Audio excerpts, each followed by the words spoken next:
ভাই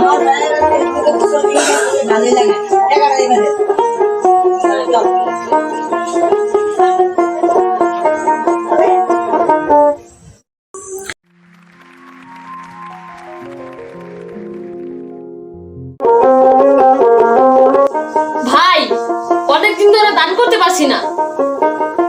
দান করার মতো কোনো লোকই সামনে পড়ছে না। দান করা ভিডিও ফেসবুকে আপলোড না দিতে পারলে আমার ভালোই লাগে না। কথা তো ঠিকই বলছেন, কিন্তু আমাদের এলাকায় তো দান করার মতো কোনো লোক নাই। ওই পাশের এলাকায় একজন আছে, ওনার কাছে গিয়ে দান করার ভিডিও ফেসবুকে আপলোড করলে লাইক কমেন্ট শেয়ার অনেক পাওয়া যেতে পারে। এই কথাটা তুমি একে বলবো না? তাহলে চলো। ওই রাস্তাতে আবার পেট কাদা নাই তো? পেট কাদার মধ্যে কিন্তু আমি হাঁটতে পারি না, আমার বিশাল কষ্ট হয়। না না, পেক্কাটা নাই ওই রাস্তায়। তাহলে চলো।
আর কত দূর?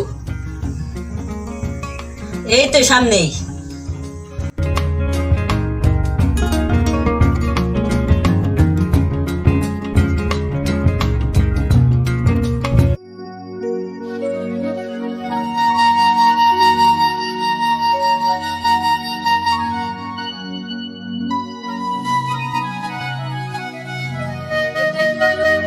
হ্যাঁ, এটাই এই লোকের বাড়ি।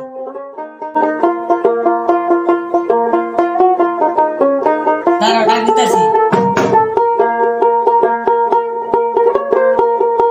আসসালামু আলাইকুম ভাই। ওয়ালাইকুম আসসালাম। আপনি ভালো আছেন? হ্যাঁ ভালো, অসুস্থ।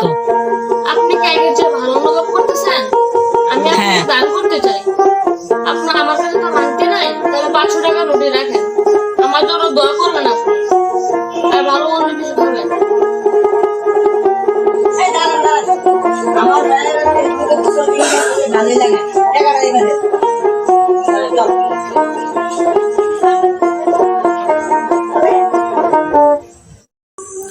কিছু কিছু মানুষ আছে মানুষকে দেখানোর জন্য দান করে। দান হতে হবে আল্লাহ তাআলার সন্তুষ্টির উদ্দেশ্য, ফেসবুকে আপলোড দেওয়ার জন্য না। কাল কিয়ামতের দিন যখন কঠিন অবস্থা হবে, আল্লাহ তাআলা 7 শ্রেণীর লোককে আল্লাহ তাআলার আরশের নিচে আশ্রয় দান করবেন। তার মধ্যে একটি হলো যারা আল্লাহ তাআলার সন্তুষ্টির উদ্দেশ্যে দান করেন। আল্লাহ তাআলা যেন আমাদের সকলকেই সঠিক পথে চলার তৌফিক দান করেন। আমিন।